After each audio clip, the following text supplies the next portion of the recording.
uh, I want you to introduce yourself Okay, and the administrative position you are holding to the class. sure. My name is Todd Robertson, and I am the Associational Mission Strategist, which was formerly called Director of Missions for the Louisville Regional Baptist Association. And so it's a leadership administrative role to a large extent, and also have served as a pastor and other missions leadership roles. So in my 32, almost 33 years of vocational ministry, Wow. have been in both mostly pastoral and missionary roles. Okay. Yeah, talking about administration in Christian context, who should be an administrator? Yeah, I think that it's interesting because I think that when we think about administration, we typically think about administration and management probably. Mm-hmm. I think increasingly over these more recent years, there's been a lot of talk, a lot of literature put out in regards to leadership, and sometimes I think there's a question between, what's the difference between management and leadership? What's the difference between administration and leading, or administrating and leading? And I think that the two really ought to be intertwined. So I think I would answer that question by saying I think that one of the things that an administrator ought to be is a leader to the extent that it is necessary for that particular administrative role. Because an administrative role, most often, sometimes you're just administrating resources, but most often you're administrating people. There are people in your charge that you're responsible for. And so I really do think that it is important for an administrator to have key leadership characteristics and skills. Now, again, it might be on a spectrum in terms of, if it's just one or two people that you're administrating and then, mostly tangible resources, then it might not be as important to have those leadership skills. But I think especially the more people that you're responsible for in your administration, the more those leadership skills are key. And so I think that's a vital part of what an administrator ought to look like. Obviously, there should be key organizational skills. I think there should be strategic thinking skills that an administrator possesses. I think that I think that being able to not necessarily be a visionary like you would expect from maybe your lead pastor, or maybe from your chief executive officer or something like that has to see the full big picture. I think a pure administrative position, you're thinking more about implementation and how you take that vision and how you move that into actual action. So Yeah, let me ask you this. Do you think our seminaries and Bible schools are preparing Christian leaders adequately for administrative position based on your experience as a pastor? sure. That's a difficult question to answer, since I know this is being shown in a seminary class. I wish there was more. Let me just put it that way. I wish that there was more practical, hands-on training in regards to what it looks like, especially because, if you've got let's just run this scenario. If you've got a seminary student who's coming through to get an MDiv, and then they're going to go out and pastor a church, most likely they're going to go out and pastor initially a smaller church. because of, lack of experience or lack of connections, are going to go into a smaller church. And so there's probably going to be a very small staff, or likely no staff at all. It'll just be that single pastor, who then is tasked with both leading a volunteer base of individuals, some of whom have far more experience administratively and leadership wise than what he does. And then you're talking about also all of those administrative things that still have to happen for the church. So there is a sense in which there is the need to kind of be a little bit of a junior businessman on the side. Again, not that the church needs to be run like a business, but there are business aspects there of administrating a church. Mm-hmm. And so, yes, I think that it would be very helpful for those going through seminary, especially those moving into pastoral roles, to have more practical, hands-on training and experience with the administrative side of things, the business side of things, to make sure that those things get done adequately, or at the very least, the administrative side in learning how better to develop and train and lead volunteers, so that you can get those with the skills in your church to be able to help you do that. But yeah, I wish that there was more practical hands-on training with those kinds of things. I think it would be helpful, because you can come out with the most robust theology and a strong preacher and step into a situation and very quickly kind of make a mess of things if you don't have an understanding of the context and some of the nuts and bolts of what needs to be done to help run an organization, to help run a church day to day. Yeah, looking at Jesus' style of leading people, how he led the disciples and those who were coming around him, do you see a synergy between leading in a secular organization and leading LRBA like yours?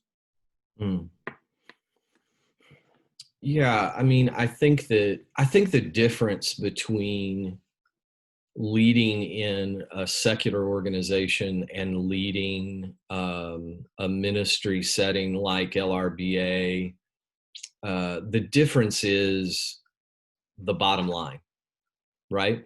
So if I'm leading a business, a secular organization, then my ultimate responsibility is to, if it's publicly traded, is to the shareholders. If it's, privately traded, then it's to whoever owns the company. It's to the financial bottom line, and are we making a profit? Or are we not making a profit? Those kinds of things. In a ministry setting, it's different. I mean, the ultimate shareholder is Jesus Christ, and that's who we answer to, and that's who we're responsible to. In our particular setting as an association of churches, it's pretty interesting, because essentially we are a voluntary association of autonomous churches. So, we have 161 churches and missions who have voluntarily come together and said, we want this thing called an association to exist. So we're not a parachurch ministry. I describe it as we're an expression of those local churches. We're kind of like the missions and R&D wing for the churches.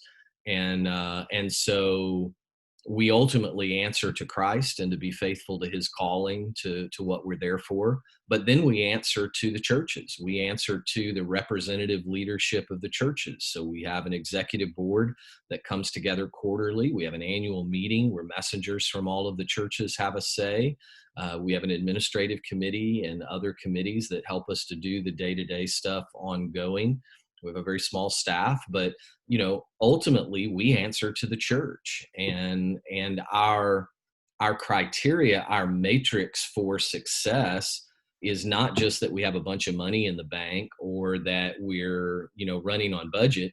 Obviously, I have to administrate. I mean, my role also includes being the treasurer for the organization. And so we have to make sure that we're spending wisely, that we're, that we're raising, bringing in the funds that we need to keep operating.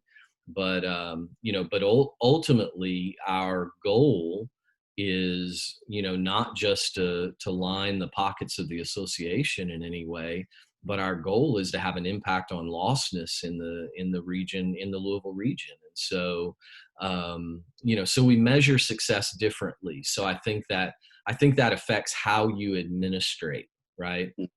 Yeah. And so I want to make sure that, my staff is not just doing what's cheapest and what'll make us the most money and all of that. That's not what I'm looking for. I want my staff to make sure that they are helping our churches to be as healthy as they can, so that they can engage as many people for Christ as they can to make disciples, so that we can see an impact on lostness in our region. So it's a different aim that we're pointing at. Yeah. Well, this may lead me to just another little question from your answer, and that is, if there is the need to make a change, how should an administrator in Christian setting lead change? If there is the necessity to make a change. Sure. Maybe when you come on board to LRBA, you discover, we need to make some shift. There is the need to change this operation. There is the need to bring in this or that. How should we do that? Yeah. Well, change is always hard. Nobody, well, maybe not nobody, very few people love change, right? Most of us by our nature are resistant to change. And so change is always difficult. And I think within a Christian context, it's sometimes more difficult because, we have a greater sense of calling to people, to the individual, to how it affects others. And so it's not just, we're not profitable here, so we're going to cut that program and move to here. We're not, it's not it's not that same bottom line. And so I think when we think about change, I mean, just our testimony at LRBA, I've been in this role for right at 3.5 years now. And our entire first year was managing change. Now, I had the advantage of being somewhat of an insider. I had been involved in the association for 20 years and as a volunteer, and at one time as a staff member. And so, had a lot of relationships, had a lot of inside knowledge of how things had operated. But when I stepped in, we were in need of some serious change. We were in significant financial difficulties. We were just coming out of a building that had been a real burden for us. A lot of deferred maintenance and things like that. So we had just sold that building. So as I came in, we were moving from 20,000 square feet to 3,000 square feet, massive downsize. So we were shifting that space. So it was about administrating and organizing that move, in preparing the other building to give to the new owner, and preparing our new space and moving into and equipping our new space. We also did a major overhaul in terms of our staffing, and made some changes and helped lead towards retirement one of our longtime full-time staff members. And we created a structure of part-time, what we call catalytic consultants. And all of that was moving around a strategy plan. We had done a strategic planning process about 5 years prior, 4 or 5 years prior, and had never really fully stepped into implementation. So we completely restructured the staffing plan around the strategic plan, so that we could implement that. We shifted budget to be able to do that. We pressed into really cutting our budget expenditures in order to be better stewards of what we had. We had some long-time contracts that we were finally able to either renegotiate or get rid of. And so the entire first year was really about managing these massive waves of change that were happening organizationally.